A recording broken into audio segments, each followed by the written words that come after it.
Siapa saja yang mau meniti ke dalam gua, itulah Ashabul Kahfi yang sebenarnya.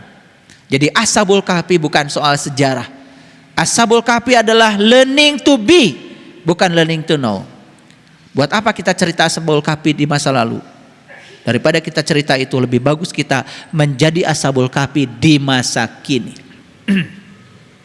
Itu ngaji baru benar. Itu namanya learning to be. Belajar menjadi, bukan learning to know.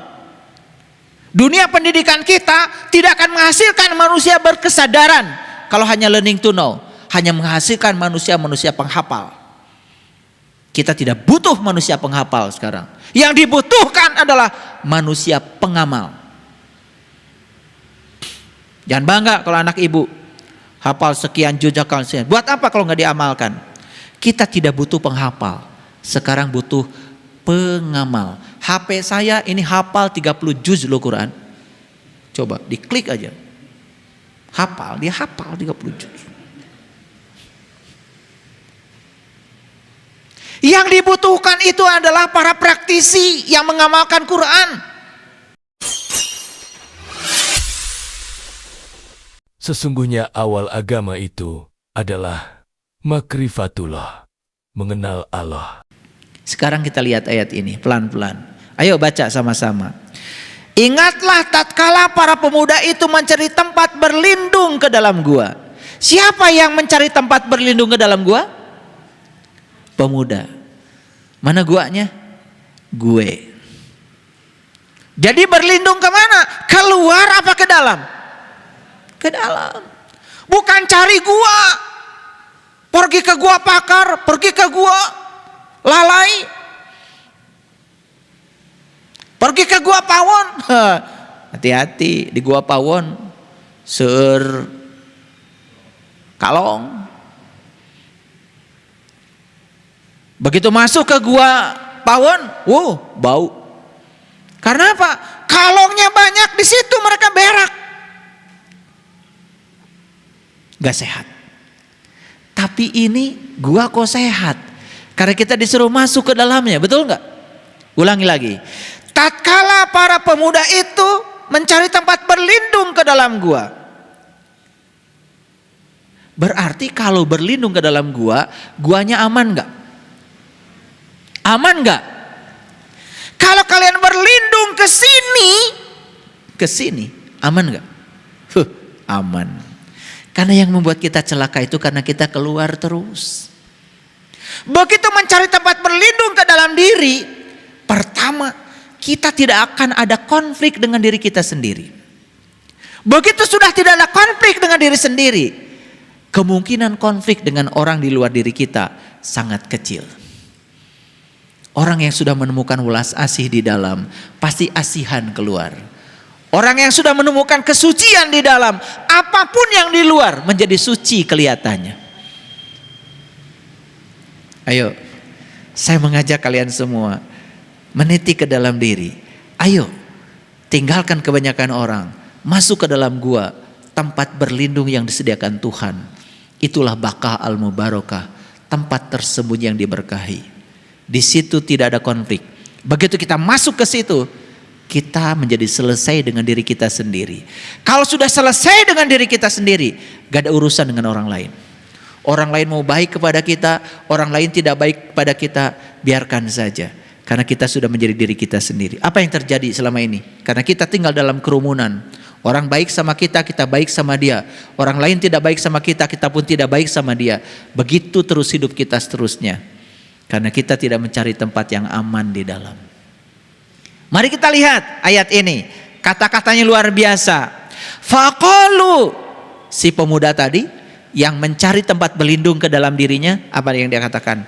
Rabbana atina min ladunka rahmatan wa hayyi' lana min amrina rasyada.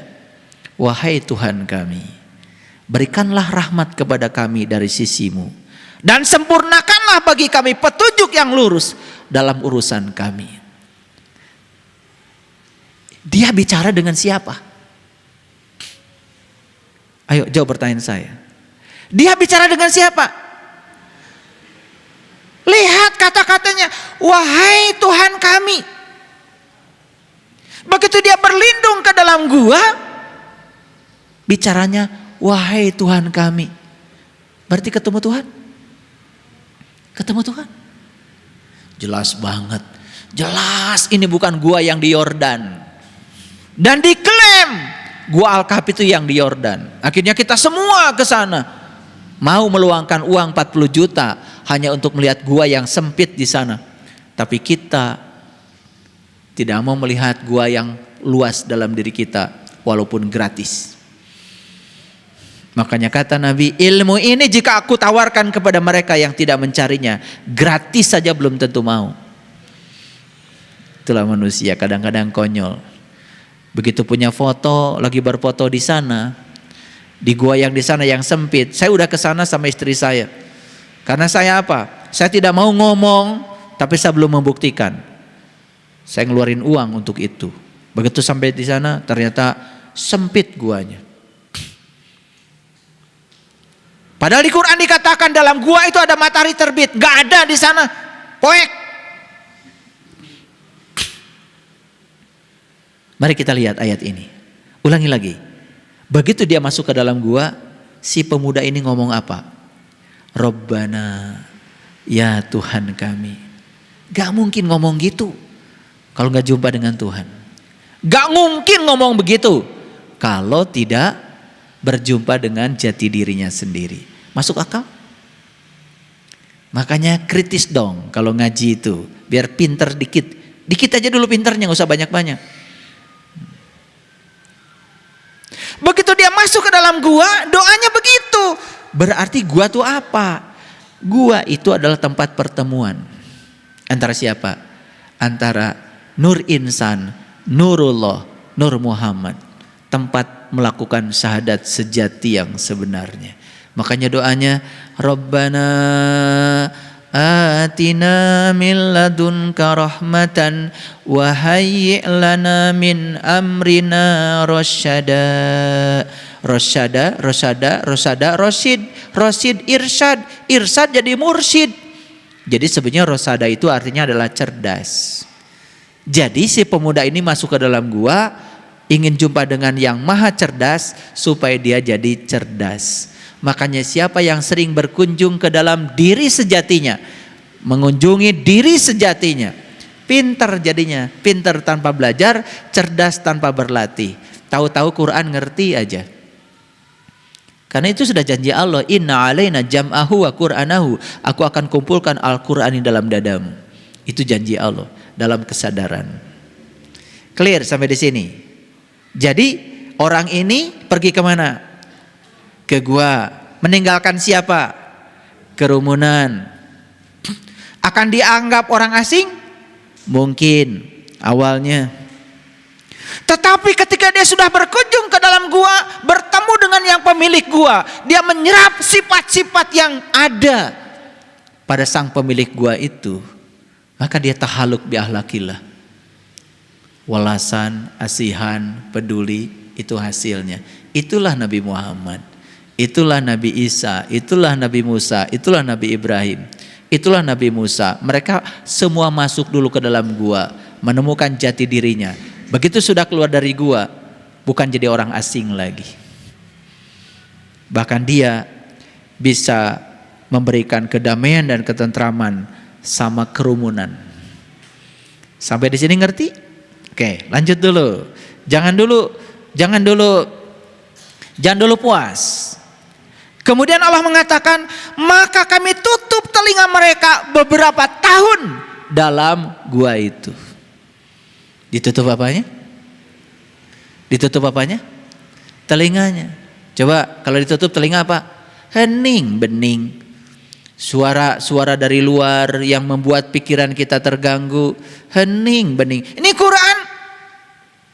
Jadi jelas ya. Guanya bukan yang di luar kita, guanya ditutup oleh Allah telinga mereka beberapa tahun.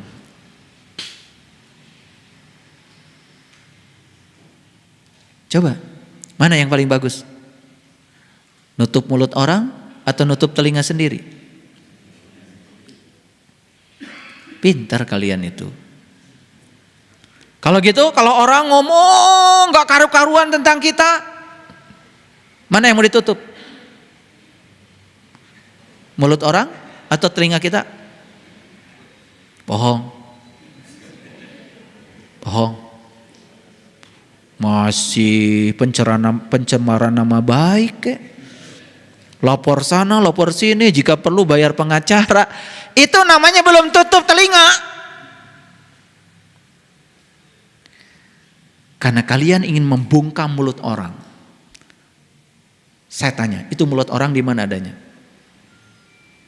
Mulut orang di mana adanya? Di orang. Bau apa wangi? Sudah mulutnya dibawa orang, yang kedua bau. Buat apa? Jadi tutup mulut orang atau tutup kuping sendiri? Kalau tutup kuping sendiri kan gampang, kupingnya dibawa-bawa oleh kita. Dekat lagi, tinggal tutup aja. Sesederhana itu. Makanya begitu masuk ke dalam gua, diumpamakan di ayat ini, si pemuda itu ditutup kupingnya beberapa tahun. Berarti hening, bening, gitu. Aduh, kalau dibongkar nih surat Al-Kahfi ini keren banget. Kalian juga keren, tiap hari Jumat baca ini toh, supaya rezekinya banyak, katanya begitu. Alhamdulillah rezekinya makin susah ya. Habis kita ini ngikutin kerumunan. Karena kalau di kerumunan kan pelajarannya, siapa yang baca ini sekian kali setiap hari ini, dibebaskan hutangnya, begitu? Percaya. Kalau ingin bebas hutang, ya dekat-dekatlah sama orang kaya. Bukan baca itu sekian kali, lucu-lucu aja kita ini. Kalau dikasih yang nyata-nyata nggak mau. Saya bukan berarti tidak percaya itu. Betul kata-kata itu, tapi dibacanya bukan begitu. Dimaknai isinya, terapkan dalam hidup. Lihat saya semua. Begitu kita berkunjung ke dalam gua, ketemulah dengan Dia, Allah yang Maha Kaya. Kalau sudah bertemu dengan Allah yang Maha Kaya, merasakan kehadirannya, Dia akan bisa menggerakkan semua tangan-tangannya untuk mengayakan kita. Betul nggak? Asal kitanya usaha.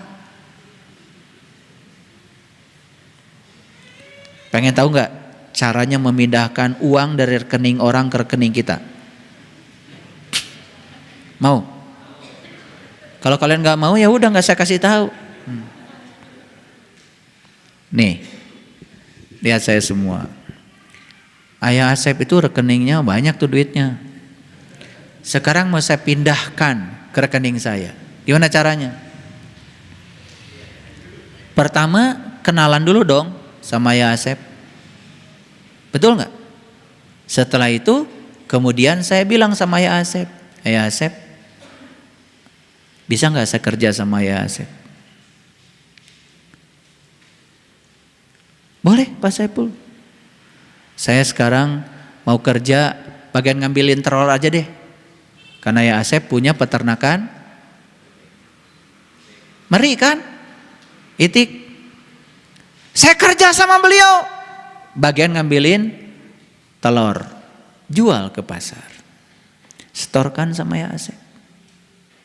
Sebulan itu uang dari rekeningnya Ayah Asep pindah ke rekening saya.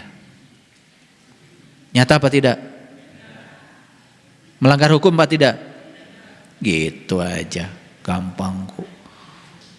Terus aja habis sholat minta rezeki sama Allah. Kata Allah, rezeki mah dari Ayah Asep.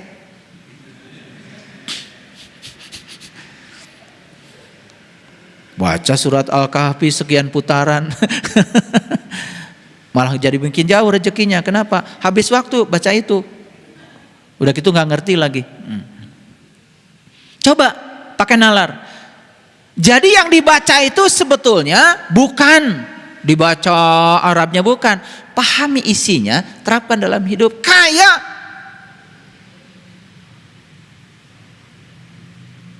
Ngeri maksud saya? Jadi hari ini saya kasih tahu cara memindahkan uang dari rekening orang. Bunda Yani itu di rekeningnya banyak duitnya. Gimana caranya? Gampang kok supaya pindah ke rekening saya. Gimana caranya? Saya kerja sama aja dengan beliau. Betul nggak? Beliau punya pabrik kue. Bunda, pemasaran kuenya sama saya aja. Saya punya cara untuk memasarkan kue yang keren. Pindah nggak kira-kira itu uangnya dari rekening dia ke saya? Pindah. Saya ini gini-gini juga punya keahlian memindahkan uang dari rekening orang. Makanya rekening saya bertambah terus. Hebat nggak saya? Iya. Sakti itu. Nah itu namanya sakti. Ya. Pada pindah itu. Makanya nih.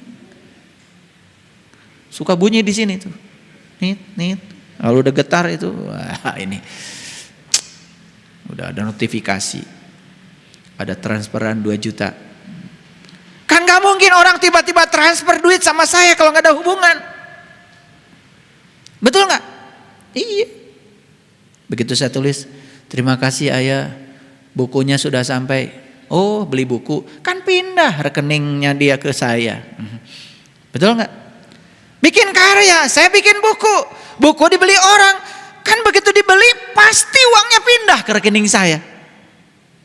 Sakti kan? Gitu aja. Coba cari rezeki itu yang nyata.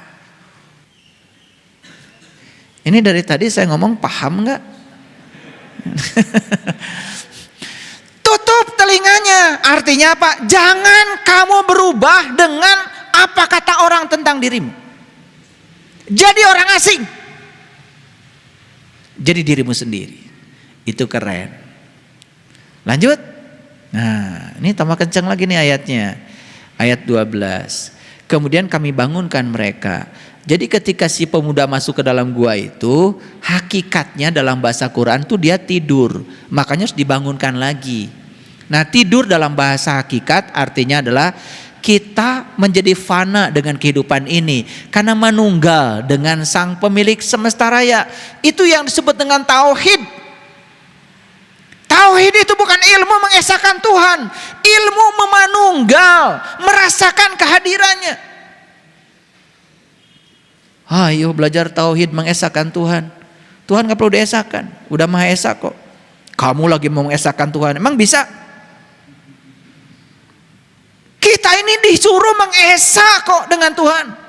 Makanya Pancasila bukan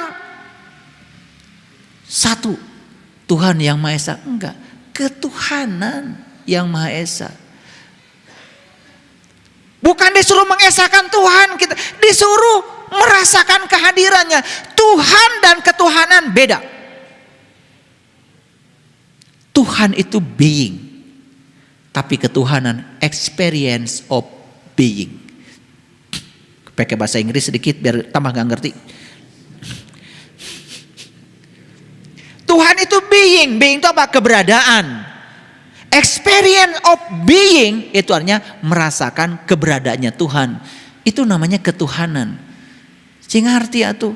Hayo maca Pancasila tiap tanggal 17. Makanya sila kedua bukan manusia yang adil dan beradab, kemanusiaan. Keren banget Bung Karno itu dan leluhur kita bikin Pancasila. Maka yang anti Pancasila itu karena nggak ngerti kemanusiaan. Apa itu? Nilai kemanusiaannya manusia itu adalah nilai ketuhanan. Keilahian Tuhan itu ada pada nilai kemanusiaan. Makanya lihat, banyak manusia yang kehilangan kemanusiaannya, malah jadi kebinatangan. Karena nilai manusia terletak pada kemanusiaannya. Ar-Rahman, Ar-Rahim, Al-Malik, Al-Qudus, As-Salam, Al-Mu'min. Itu nilai-nilai kemanusiaan yang ditiupkan bersama ruhku ke dalam diri manusia. Disebutnya Asmaul Husna. Gitu. Darwe maca Asmaul Husna. Bukan dibaca Asmaul Husna itu. Wujudkan menjadi akhlak kita. Tahaluk bi akhlakillah. Itu baru benar itu. Itu berdoa yang benar pakai Asmaul Husna, bukan dibaca terus. Ini lompatan nih, ngajinya lompat dikit. Belum banyak lompatnya, baru dikit. Nah, kemudian kami bangunkan mereka agar mereka mengetahui manakah di antara kedua golongan itu yang lebih tepat dalam menghitung berapa lama tinggal dalam gua. Siapa kedua golongan itu? Satu golongan yang masuk ke dalam gua, dua golongan yang tidak masuk. Satu kelompok yang sedikit, yang satu lagi kelompok yang banyak. Saya kasih tahu Bapak Ibu, dalam Quran surat Al-Ma'arij dikatakan, satu hari di alam cahaya sama dengan 50.000 tahun di alam dunia. Jadi orang yang meniti ke dalam diri masuk ke dalam guanya, walaupun beberapa detik saja di sana, hitungan Allah ribuan tahun. Makanya beda hitungannya. Makanya kalau memahami Quran itu harus holistik, harus komprehensif, ayat bil ayat. Itulah pentingnya kita hafal Quran. Kalau hafal kan gampang, petanya itu jelas di sini, ya. Jelas. Lanjut lagi. Ayat 13. Ayo perhatikan ayat ini. Nahnu nakusu alaika naba'ahum bilhaq. Kami kisahkan kepadamu cerita ini dengan benar. Maaf ya, di sini tidak ada kata-kata Muhammad. Enggak ada dalam bahasa Arabnya. Nahnu nakusu alaika. Alaika ya kepada siapa saja yang mau meniti ke dalam gua. Siapa saja yang mau meniti ke dalam gua, itulah Ashabul Kahfi yang sebenarnya. Jadi Ashabul Kahfi bukan soal sejarah. Ashabul Kahfi adalah learning to be, bukan learning to know. Buat apa kita cerita Ashabul Kahfi di masa lalu? Daripada kita cerita itu, lebih bagus kita menjadi Ashabul Kahfi di masa kini. Itu ngaji baru benar. Itu namanya learning to be, belajar menjadi, bukan learning to know. Dunia pendidikan kita tidak akan menghasilkan manusia berkesadaran kalau hanya learning to know, hanya menghasilkan manusia-manusia penghafal. Kita tidak butuh manusia penghafal sekarang. Yang dibutuhkan adalah manusia pengamal. Jangan bangga kalau anak ibu hafal sekian juz, sekian. Buat apa kalau nggak diamalkan? Kita tidak butuh penghafal. Sekarang butuh pengamal. HP saya ini hafal 30 juz loh Quran. Coba diklik aja. Dia hafal 30 juz. Yang dibutuhkan itu adalah para praktisi yang mengamalkan Quran.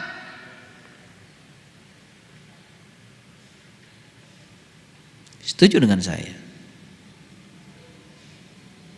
Oke, lanjut. Kami kisahkan kepadamu, kisah apa? Ayo, kisah Ashabul Kahfi, kisah pemuda yang meniti ke dalam gua. Gue. Jelas banget. Dan kisah ini disampaikan dengan benar. Sesungguhnya mereka itu adalah pemuda-pemuda yang beriman kepada Tuhan mereka. Jadi si pemuda ini meninggalkan kebanyakan orang, masuk ke dalam gua karena dia tidak mau jadi kelompok yang mengaku beriman, ingin jadi orang yang beriman. Masuk akal? Ini saya udah jelaskan secara saintifik. Pendekatan saya ini pendekatan saintifik, masuk akal dan bisa dicerna. Kalau orang berbicara Quran berputar-putar, nggak jelas, nggak ngerti. Karena ciri orang yang mengerti itu lugas, jelas, cerdas, tangkas, mudah dimengerti. Ini baru bahasa syariat loh, belum bahasa hakikat. Kalau ingin bahasa hakikatnya ya masuk dulu ke dalam gua. Saya bimbing kalau mau. Saya ilmuwan. Kalau saya ngomong pasti saya bisa membuktikan. Ini bukan ilmu katanya. Bukan zon seperti kebanyakan orang, bukan. Lanjut dulu. Sesungguhnya mereka siapa? Adalah pemuda-pemuda yang beriman kepada Tuhan mereka. Dan kami tambah pula untuk mereka petunjuk. Wazidnahum huda. Ya udah. Karena dia itu sudah terbuka penglihatan kalbunya kepada Tuhan, maka setiap kali dia masuk ke dalam diri, yang dia jumpai adalah Tuhan, bagaimana tidak bertambah imannya? Karena setiap berjumpa dengan dia, hudanya bertambah. Masuk akal? Oke, lanjut dulu ayat 14. Dan kami meneguhkan kolbu mereka. Warobatna ala kulubihim.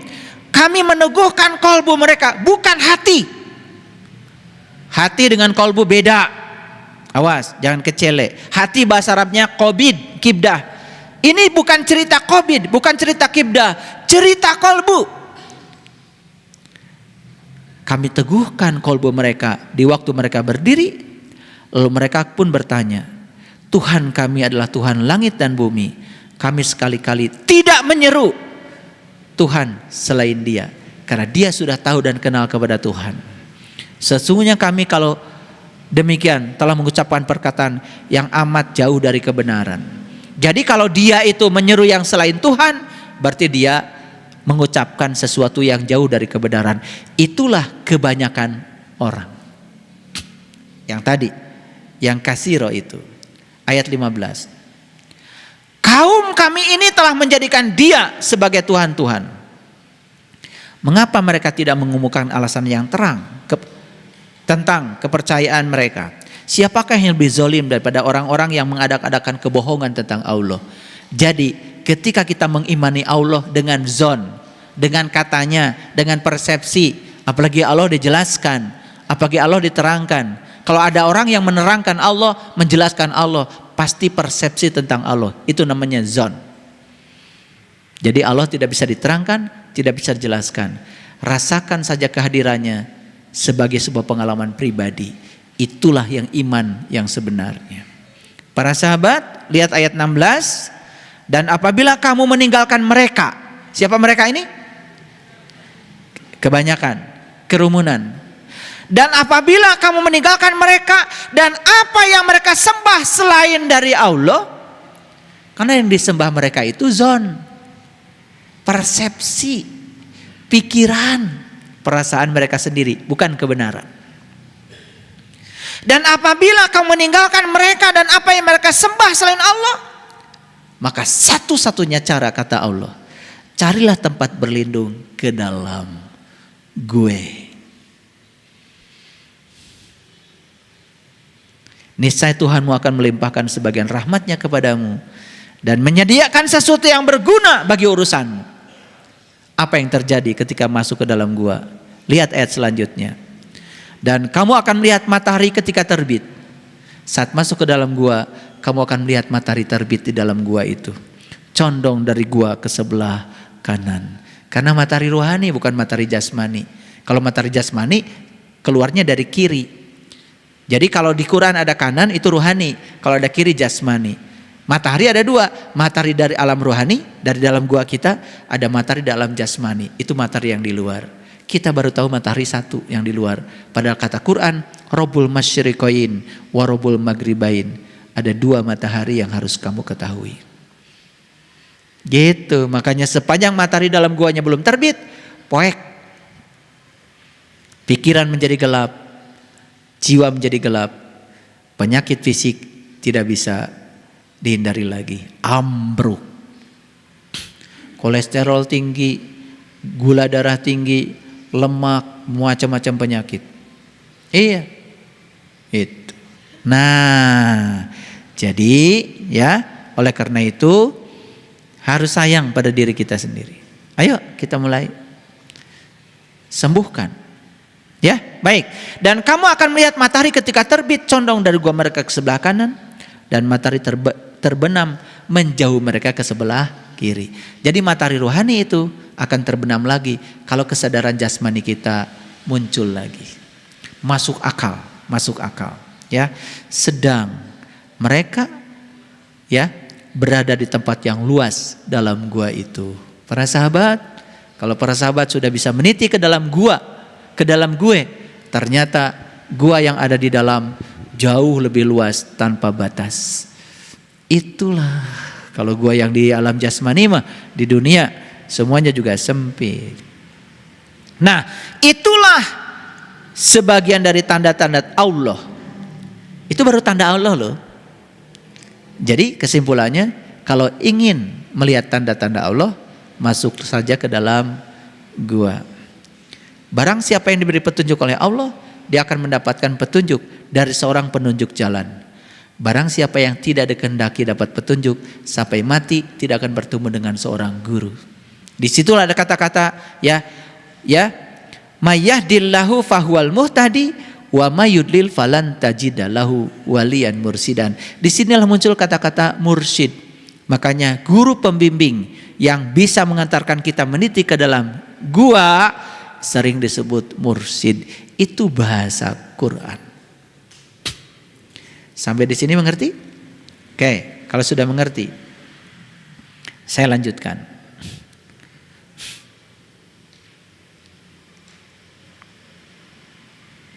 Saya kasih tahu sekarang.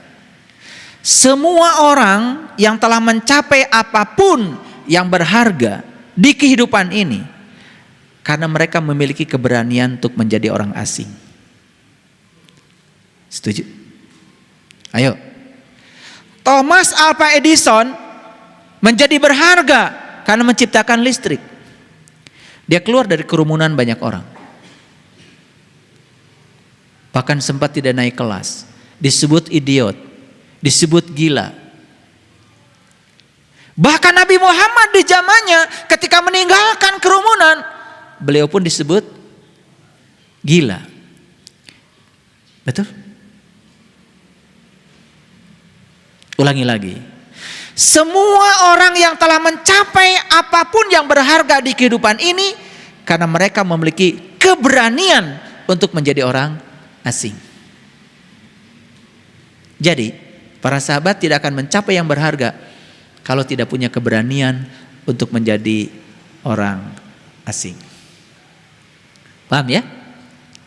Ada yang memutuskan menjadi petani? Ada yang memutuskan menjadi pedagang? Ada yang memutuskan menjadi teknokrat? Semua itu adalah orang-orang yang berani untuk menjadi orang asing. Dahar teu dahar, nu penting ngumpul. Kapan mau jadi orang asing? Ya gitu aja, terus aja ngumpul ngadu bako. Betul? Mike Tyson hebat karena mau jadi orang asing. Dia tinggalkan teman-temannya dan kemudian masuk sasana tinju. Dia terus tiap malam di bawah asuhan Kus Damato, kemudian menjadi petinju besar. Karena mau jadi orang asing. Maaf Bapak Ibu, silakan aja baca Quran, baca aja Arabnya terus. Seperti kebanyakan orang. Hasilnya tetap aja tidak berharga. Tapi mulai mengasingkan diri. Baca isinya dan mulai dipraktekkan dalam hidup. Mulai berharga diri kita. Apa yang terjadi kalau kita terus-menerus dalam kerumunan? Lihat saya. Kita akan lupa bahwa diri kita bisa berdiri sendiri. Kita perlu dukungan terus-menerus dari orang lain. Saat kita tidak punya dukungan, lumpuh kita. Seperti seorang anak yang minta digendong terus dari kecil. Coba, anak kita gendong aja terus saking sayangnya, apa yang terjadi? Gak bisa jalan bukan? Kalau kita terus-menerus dalam kerumunan, satu catat, kita akan lupa bahwa diri kita ini sebetulnya berpotensi bisa menjadi diri sendiri. Bahkan bisa berdiri di atas kaki sendiri. Yang kedua, kita selama dalam kerumunan selalu butuh dukungan dari orang lain. Dan kalau orang lain tidak mendukung, kita akan lumpuh. Bukankah itu? Iya, tidak dihargai sedikit aja sama orang, langsung kecil hati. Ngasih aja sembako sama orang, tidak mengucapkan terima kasih, besok nggak nyumbang lagi. Betul? Oke. Tetapi menjadi orang asing itu menakutkan pada awalnya. Apa saya tidak dihujat untuk meyakinkan kepada orang lain bahwa apa yang kita sampaikan itu benar? Perlu waktu. Dan umumnya orang-orang yang tidak tahu, tapi dia tidak tahu, kalau dirinya tidak tahu, selalu menyerang dan menganggap dirinya paling benar. Semakin menjadi orang asing, bukankah akan semakin banyak yang tidak suka sama kita? Itu. Bahkan tidak ada yang mendukung kita lagi.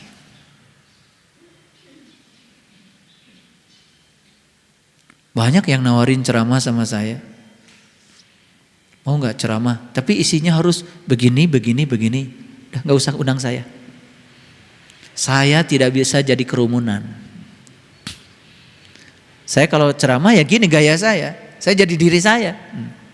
Saya jelaskan ayatnya, saya jelaskan rasionalisasinya, saya jelaskan saintifiknya. Silakan. Karena tidak ada yang bisa menolak kebenaran ini kecuali mereka yang dikelabui oleh pikirannya sendiri. Itu yang disebut dengan ego personal. Karena di dalam dirinya masih ada ego. Para sahabat, menjadi orang asing berarti satu, menjatuhkan semua yang telah diwariskan oleh masa lalu. Dan saya kasih tahu, warisan itu tidak indah. Yang merasa bangga karena dapat warisan, warisan itu gak indah. Yang indah itu hasil sendiri.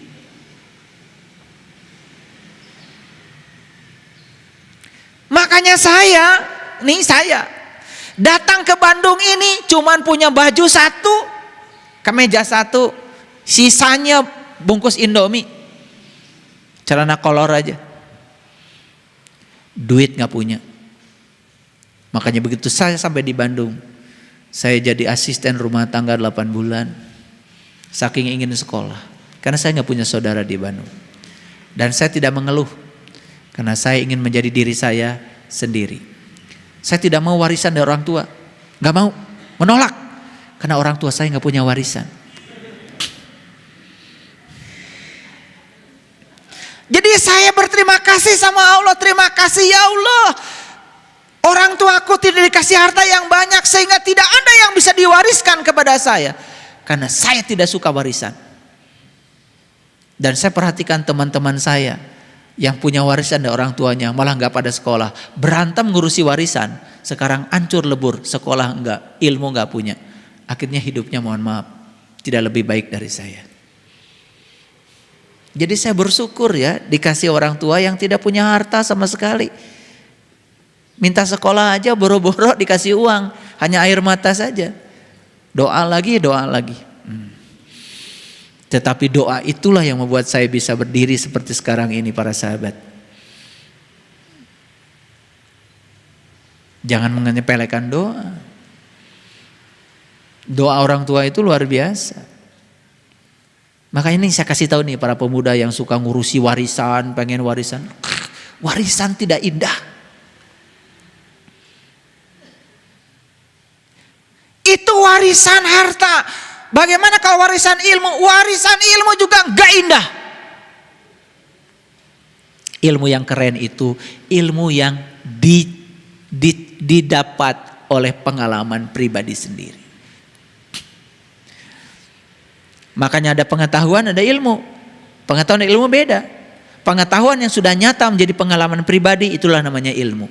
Kalau belum jadi pengalaman pribadi, itu namanya pengetahuan. Ulangi lagi ya. Jadi ketika kita berada di kerumunan, bisa jadi kita hanya menjadi pewaris ilmu. Ilmunya ilmu apa? Ilmu katanya, cek yang cenah. Barijeng orang tengalaman sorangan. Awas, itu bukan ilmu, itu pengetahuan. Dalam kerumunan, maaf ya. Oh dulu ada pemuda yang masuk ke dalam gua dulu. Padahal sebenarnya dulu apa sekarang? Kamu jadi pemuda, masuk sekarang ke dalam gua.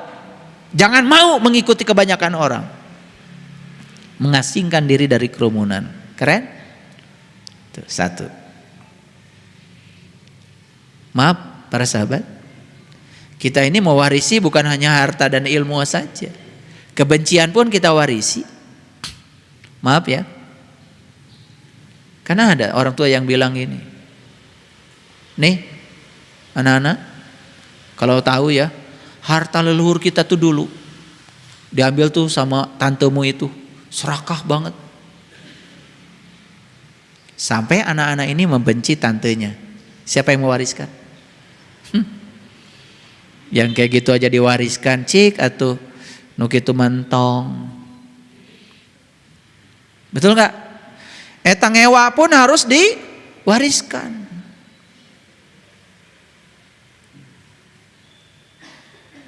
Jadi sesuatu yang bernilai itu didapat oleh pengalaman sendiri. Setuju? Kita mengira bahwa pengetahuan itu bisa didapat dari orang lain. Dulu kita mengira bahwa kita bisa menjadi bijak dengan nasihat dari orang lain. Dulu kita mengira bahwa kita bisa menjadi religius dengan percaya kepada orang lain. Dulu. Sekarang kita patahkan semua. Ternyata ilmu yang sebenarnya yang didapat dari penyelaman pada diri sendiri. Kebijaksanaan yang sebenarnya didapat dari hasil menyelami pengalaman diri sendiri. Bukan nasihat dari orang lain. Jadi nggak usah kalian terlalu banyak membaca kata-kata bijak dari orang. Nggak akan bikin kita jadi bijak kok. Paling ngapalin kata-kata bijak. Nah, orang-orang yang suka ngapalin kata-kata bijak itu belum tentu bijak. Pura-pura bijak. Makanya kalau ada kata-kata bijak jangan di-share dulu. Kalau belum dialami oleh kamu. Enak aja tiap pagi nge-share kata-kata bijak. Ini kata-kata bijak tuh buatan orang. Kamu sudah sebijak ini belum? Di-share aja. Membosankan. Karena kita tidak akan pernah bisa menjadi bijak dengan membaca kata-kata bijak. Hanya sok bijak. Paham maksud saya? Biar jelas. Nah, jadi para sahabat, manfaat menjadi orang asing itu. Satu, catat. Kita akan punya hubungan yang asli. Dan hubungan asli mulai terjadi. Karena apa? Kita telah menemukan hubungan dengan diri sendiri. Lihat saya semuanya. Semua orang yang sudah menemukan hubungan dengan dirinya sendiri, kalau dia berhubungan dengan orang lain pasti asli. Dan semua orang yang belum menemukan hubungan dengan diri sendiri, dia berhubungan dengan orang lain hanya pencitraan. Ketika orang lain baik, dia baik. Orang lain tidak baik mah sarua wae. Yang lucu, lihat hubungan yang palsu, tidak abadi. Satu kesalahan teman saja bisa menjadi pemicu untuk putusnya hubungan persahabatan. Kalau orang yang sudah asli, justru demi untuk satu persahabatan, dia maafkan satu kesalahan. Nih kalau sudah asli. Jadi begitu kita menemukan hubungan yang asli dengan diri kita sendiri, hubungan kita dengan di luar menjadi asli. Hubungan dengan suami, hubungan dengan istri, hubungan dengan anak, tidak ada kepura-puraan. Asli. Bukan pura-pura berhubungan. Satu. Yang kedua, begitu kita sudah menemukan diri sejati kita di dalam, maka diri kita akan memiliki daya tarik yang luar biasa. Kelihatan wibawanya, kelihatan harismanya. Menariklah pokoknya. Susah dibicarakan. Karena ada orang yang pika sebelin. Betul nggak? Kehadirannya bahkan suka disesali itu. Kepergiannya disyukuri. Namanya juga pika sebelin kan? Allah. Si eta deui datang. tukang bungkus. Mawa matara mungkus si eta. Pika sebelen. Nggak ada daya tarik. Pokoknya bawaannya itu membuat suasana jadi rusak. Karena dia belum menemukan hubungan dengan dirinya sendiri. Belum menjadi orang asing.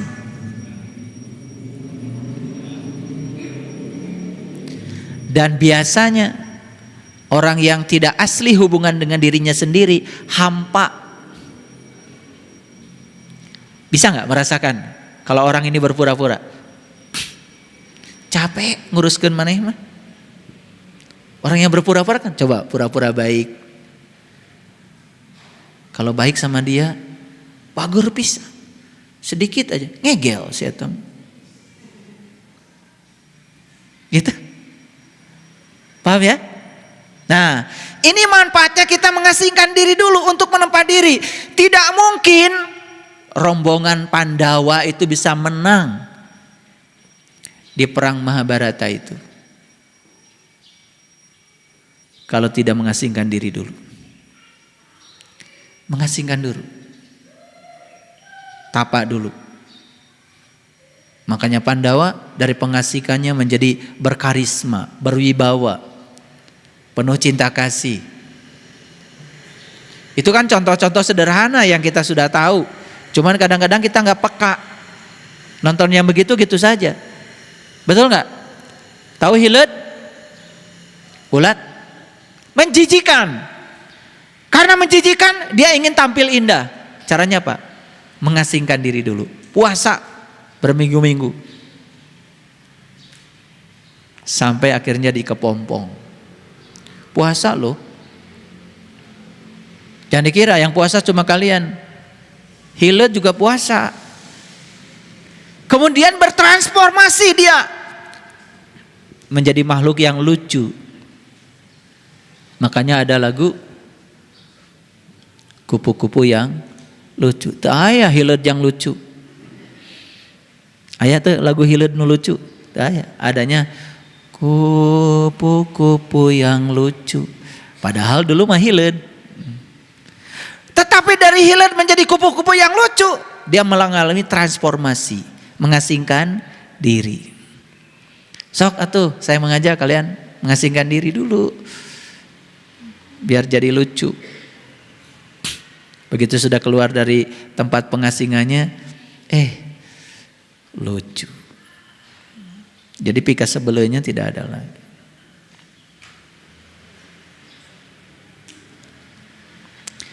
Nah, orang yang sudah menemukan hubungan dengan dirinya sendiri, perhatikan saya.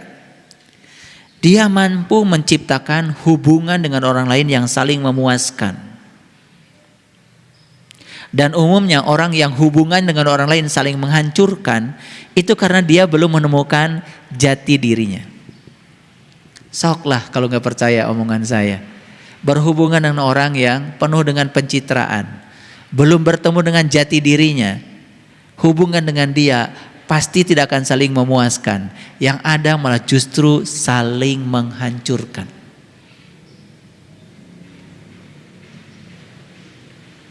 Orang yang sudah bisa menemukan jati dirinya, dia mencintai tapi tidak cemburu.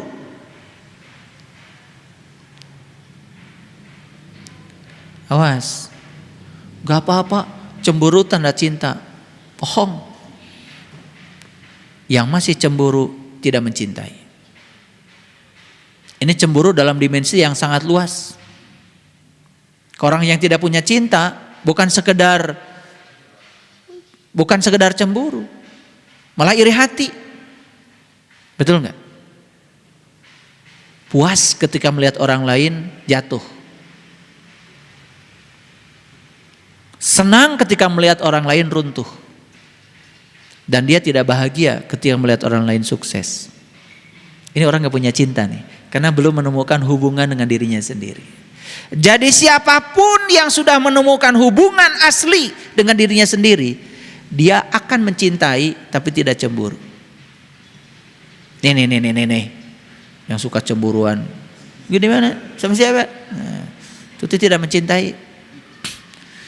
Karena cinta itu bukan saling memberi rantai. Cinta itu saling memberi sayap. Tulis. Sugan ari ditulis mah. Eling. Ieu modor saling mengikat. Betul enggak? Aku milikmu, kamu milikku. Setengah jiwa ada padamu. Bullshit. Makanya jadi riweuh, dah setengah naik di batur. Jadi tidak utuh. Kade ulah kapangaruhan ku lagu. Karena ada lagu ya, setengah jiwa ada padamu. Mangaruhan ka urang. Jadi lamun tengah hiji teh sampurna, padahal aslina urang teh sorangan. Ya, temukan ya kesendirian yang sesungguhnya. Orang yang sudah menemukan hubungan asli dengan dirinya sendiri, membantu tetapi tidak memperbudak. Ada tuh membantu saya, tapi kudu nurut ka manehna.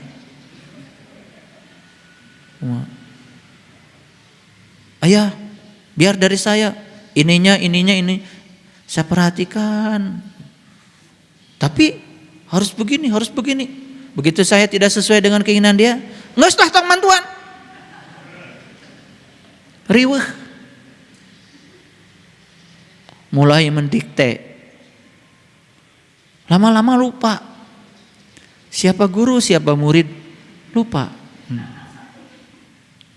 Jadi karena sudah diberi rasanya harus ada di telapak kaki dia gitu. Makanya orangnya kayak gitu lengit tingkah mana? Paham maksud saya? Nah ini kalau belum sempurna menemukan jati diri kita, kita membantu pun terkadang malah memperbudak. Mun rek mantuan ka batur bantuan, tong loba syarat.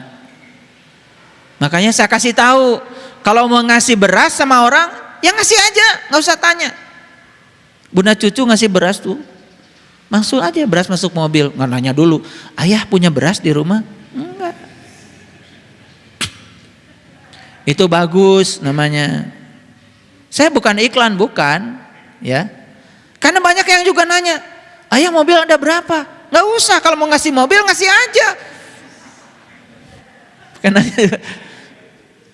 jadi nanti nunggu jawaban sebelumnya mau merek. Kan udah banyak, paling juga begitu, betul nggak? Ari moal mere mentong atau mengenanya segala. Kalau mau ngongkosin orang jangan tanya punya ongkos. Ngasih aja. Gak apa-apa. Karena nilai kita tuh pemberiannya bukan orang ini tepat atau tidak untuk diberi. Kalau udah ngasih aja, urusan kita selesai kok. Paham? Kadang-kadang kita mencari alasan untuk tidak memberi. Ya. Saya negur anak saya. Jadi ada saudara saya nggak punya HP. Karena saya sibuk, udah saya ngasih uang sama dia. Tolong belikan HP. Buat siapa ayah? Nah namanya anak belum seperti kita pikirannya. Mikir, kok dibeliin HP? Itu kan keluarganya berada. Nah udah mulai itu, budak mah. Kata saya mau ngasih aja. Kalau keluarganya berada, buat apa? Adapun kalau dia nggak punya HP, berarti merhatikan kurang bere karunya. Ngerti maksud saya? Itu. Ini penting saya ngomong nih. Semoga aja setelah ini sadar. Kalau mendukung orang, jangan mengeksploitasi. Kita mendukung, tapi mengeksploitasi, ngamanfaatkan. Itu belum selesai kita tuh dengan diri kita sendiri. Makanya cinta, keramahan, pemahaman, itulah intisari dari kebenaran. Itu hanya terjadi pada orang yang sudah berhubungan dengan diri aslinya. Paham para sahabat?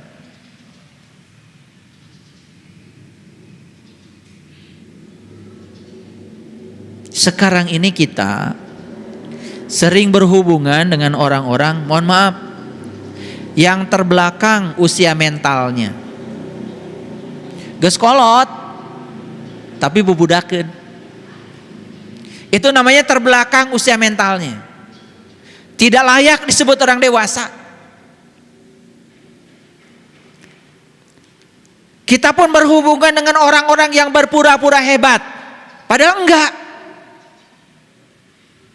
Lebih parah lagi sekarang ini banyak sekali orang yang terbelakang kejiwaannya.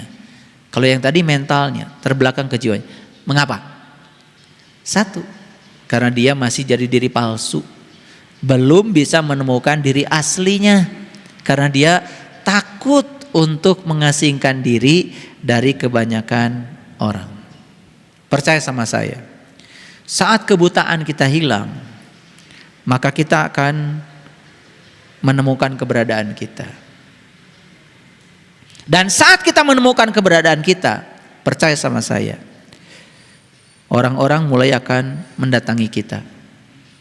Dan orang-orang mulai merindukan kita. Jadi kenapa kok sekarang orang-orang gak mau datang ke rumah kita? Kenapa orang tidak rindu kepada kita? Tanya aja dirimu sendiri. Karena masih ada ketertutupan antara kamu dengan diri sejatimu. Kalau sudah terbuka semuanya, pertama kita merasakan keberadaan Allah dalam diri kita. Selanjutnya, keberadaan Allah pada diri kita sudah cukup membuat kita menjadi magnet yang menarik orang lain untuk rindu kepada kita. Jadi kalau kita tidak dirindukan oleh orang, sebetulnya karena kita belum lucu, alias pika sebelin. Jadi Quran sudah mengajarkan kepada kita untuk menjadi orang asing. Beranilah menjadi orang asing. Putuskan saat ini, di sini, sekarang. Justru ketika kita berhasil menjadi orang asing dan kita menempa diri, kita bukan orang asing lagi di kehidupan masyarakat. Kenapa? Kita siap menerima mereka apa adanya. Kita siap menerima perbedaan apapun. Lihat orang-orang sudah mencapai kebijaksanaan. Begitu turun ke masyarakat, dia tidak terjebak oleh salah benar, tidak terjebak oleh baik buruk. Dia terima semua kenyataan apa adanya. Itulah inti dari spiritual. Para sahabat, sudah 2 jam lebih saya bicara. Semoga yang saya bicarakan hari ini ya membuat kita semakin kokoh. Kalau kita menjadi orang asing, gak usah takut. Karena syarat untuk bisa diterima dalam kehidupan, menjadi orang yang penuh welas asih, syarat utama adalah kita harus menemukan jati diri kita sendiri. Dan untuk menemukan jati diri kita, kita harus keluar dari kerumunan. Dan kita harus menjadi orang asing. Menakutkan pada awalnya, tetapi indah pada akhirnya. Terima kasih. Assalamualaikum warahmatullahi wabarakatuh.